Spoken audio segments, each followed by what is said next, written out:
आलिया भट्ट ने मारा था शांतनु महेश्वरी को चाटा। आखिर क्या है ये कहानी, जानेंगे आगे। और इस्लाम में तलाक हराम होने के बाद भी पैगंबर इस्माइल ने तलाक क्यों लिया था, और भारत के जेल में आखिर महिलाओं के साथ कैसी बदसलूकी की जाती है, जानकर आपके रोंगटे खड़े हो जाएंगे। और एक ऐसी जगह जिसे जहाजों का कब्रिस्तान कहा जाता है, क्यों यहाँ ऐसे जहाज ऐसे रखे हुए हैं, ऐसे ही फैक्ट्स जानने के लिए बने रहिए वीडियो के एंड तक। नंबर 1, हाल ही में रिलीज हुई गंगूबाई में काम करने वाले शांतनु महेश्वरी को तो आप जानते ही होंगे। ये बहुत ही ज्यादा पॉपुलर है क्योंकि मूवी से हटकर ये बहुत ज्यादा फेमस डांसर हैं। इन्होंने कम फिल्मों में काम किया है लेकिन रियलिटी डांस शो और सोशल मीडिया पर ये बहुत ज्यादा फेमस है। और गंगूबाई फिल्म में काम करने के बाद ये और भी ज्यादा फेमस हो गए हैं। ऐसे में हाल ही में उन्होंने बताया था कि फिल्म के लिए आलिया भट्ट ने चाटा मारा था और असलियत में आलिया भट्ट चाटा मार ही नहीं पा रही थी। उन्हें शांतनु को चाटा मारने में भी सही नहीं लग रहा था, भले ही वो बस एक रोल के लिए क्यों न हो। और इसको कुछ लोग गलत समझ गए। उनको लगा कि आलिया भट्ट ने शांतनु को गुस्से में चाटा मारा और इसके बाद कई लोगों ने तो न्यूज भी बना दी, लेकिन हम आपको बता दें कि ऐसा कुछ नहीं है, बस एक मूवी का सीन था और कुछ नहीं।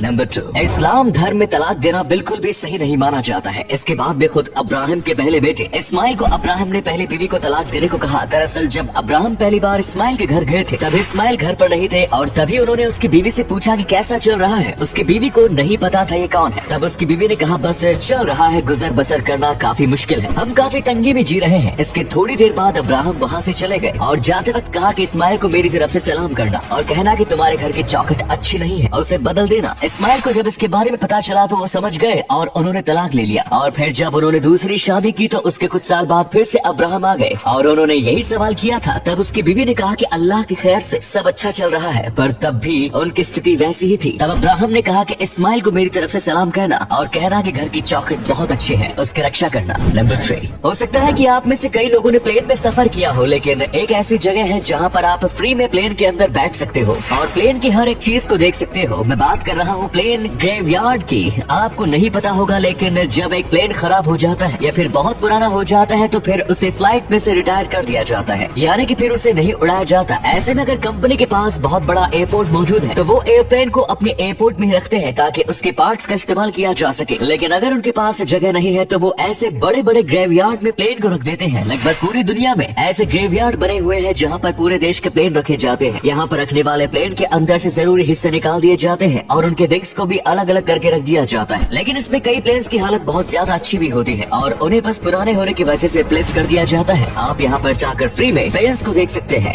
नंबर 4, आपने नॉर्मल आटा चिक्की तो देखी होगी, लेकिन एक बार देखिए इस कमाल के ट्रैक्टर आटा चिक्की को। आजकल इस तरीके का बिजनेस भी काफी ज्यादा अच्छा चल रहा है। अब आटा तो हर किसी को पिसवाना रहता है और हर किसी के पास आटा चिक्की तो होती नहीं है। ऐसे में लोगों को कई बार अनाज को लेकर काफी दूर तक जाना पड़ता है, पर वहीं पर ये व्यक्ति एक आटा पीसने की मशीन को ट्रैक्टर में लगा देता है। ये खास तरीके की मशीन है जो कि ट्रैक्टर में अटैच हो जाती है और फिर ये आदमी इस ट्रैक्टर को लेकर कई अलग अलग गाँव में जाता है और वहाँ किसी को भी आटा पिसवाना होता है तो वो उनके आटे को पीस देता है। ये हर एक गांव का एक दिन रखता है, यानी कि ये शुक्रवार को ये गांव गया तो शनिवार को दूसरे गांव जाएगा। ऐसे इसका भी इनकम सोर्स काफी ज्यादा रहता है। नंबर 5, भारत की सेना में करीब 16 लाख सैनिक काम करते हैं और आपको पता भी होगा कि भरपेट सारे काम लगन से होते हैं। तो आखिर सेना में सैनिकों का पेट कैसे भरा जाता है? वैसे तो हर एक सैनिक टीम के साथ एक शेफ होता है क्योंकि उनके लिए हर एक आहार का खाना बनता है। वहीं पर जो बटालियन होते हैं वहाँ पर तो पूरी शेफ की टीम होती है जो कि इनके खाने पीने का हर एक सामान संभालती है। इनको खाने पीने का सामान ASC द्वारा दिया जाता है। आमतौर पर सारे सैनिक दल को दिन में 3 बार खाना दिया जाता है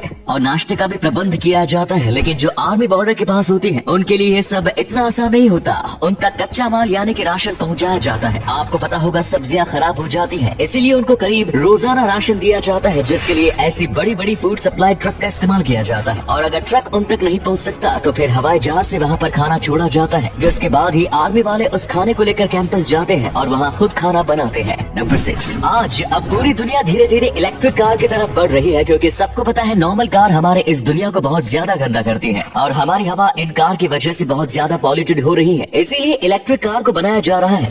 लेकिन वहीं पर ये कार बहुत ज्यादा लंबे सफर के लिए सही नहीं है और बैटरी उतर जाने के बाद इसे चार्ज करना भी मुश्किल है। ऐसे में इलेक्ट्रॉन नाम की एक कंपनी है जिन्होंने काफी कमाल का आइडिया लोगों के सामने लाया है। दरअसल ये एक प्रकार से वायरलेस चार्जर है जो कि रोड के अंदर ही फिट होगा। जैसे कि आपको यहाँ पर दिख रहा होगा कि कैसे रोड के अंदर पाथवे के हिसाब से चार्जर है और ये कार को कभी खाली ही नहीं होने देगा, उसे लगातार चार्ज करता रहेगा। इस चीज को नॉर्वे के जैसे कुछ देशों में बनाना शुरू किया गया है और आगे और भी कई देश इस आइडिया को अपना रहे हैं। क्या बताइए, भारत में आएगा? कमेंट में बताइए। और अगले फैक्ट पर जाने से पहले फोटो को ध्यान से देखिए और बताइए कि किसका फोटो दिखाई दे रहा है। इससे पता लगेगा आपका दिमाग और आंखें कितनी तेज है। मिलते हैं आपको 5 सेकंड्स। नंबर 7, जेल में मर्दों की जिंदगी तो बहुत ज्यादा बुरी होती ही है, लेकिन वहीं पर अगर जेल में किसी महिला को भरा जाता है तो उनकी जिंदगी बद से बदतर हो जाती है। आमतौर पर महिला और मर्द दोनों के लिए अलग अलग जेल होती है, लेकिन कई ऐसे जेल भी है जहाँ पर दोनों को साथ में रखा जाता है, जो कि पुराने वक्त से चलते आ रही है। और ऐसे में महिलाओं के साथ बहुत ही ज्यादा भयानक चीजें की जाती है। सबसे पहले तो वो एक महिला है, यही सोचकर उन्हें बहुत ज्यादा हैरेस किया जाता है, उनको बहुत ही ज्यादा मेंटली डिस्टर्ब किया जाता है, उनको ताने मारे जाते हैं। और कई महिलाओं ने तो ये दावा भी किया है कि उनके साथ बलात्कार जैसा हादसा हुआ था और वो जब भी इनके बारे में जेल के किसी ऑफिसर को बताती थी तो वो उसे इग्नोर कर देते हैं।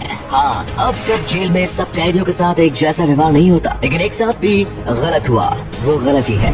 नंबर 8, आपने कई लोगों के साथ ऐसा होते हुए देखा होगा या फिर खुद आपके साथ भी ऐसा हुआ होगा कि 9th स्टैंडर्ड में आइंदा लोगों का पढ़ाई में काफी ज्यादा ध्यान रहता है। जो बच्चा 9th स्टैंडर्ड में पढ़ाई में बहुत ज्यादा स्मार्ट होता है, क्लास में टॉप करता है, वही फिर आगे जाकर फेल होने लगता है और उसका पढ़ाई से मन बिल्कुल हट जाता है, क्योंकि इतने सालों से एक आदर्श बच्चा बनकर वो थक गया होता है, इसीलिए फिर उसका इन सब से मन उठ जाता है। आप कह सकते हैं कि एक तरीके से स्कूल उनके अंदर से क्रिएटिव इंसान को मार देता है और इसके बाद इसे हर एक चीज बोरिंग लगने लगती है और फिर उसको फिर कोई भी चीज में मजा नहीं आता। आज के वक्त में अगर कोई चीज क्रिएटिविटी को खत्म कर रही है तो वो है स्कूल, जबकि स्कूल का काम क्रिएटिविटी बढ़ाना होता है।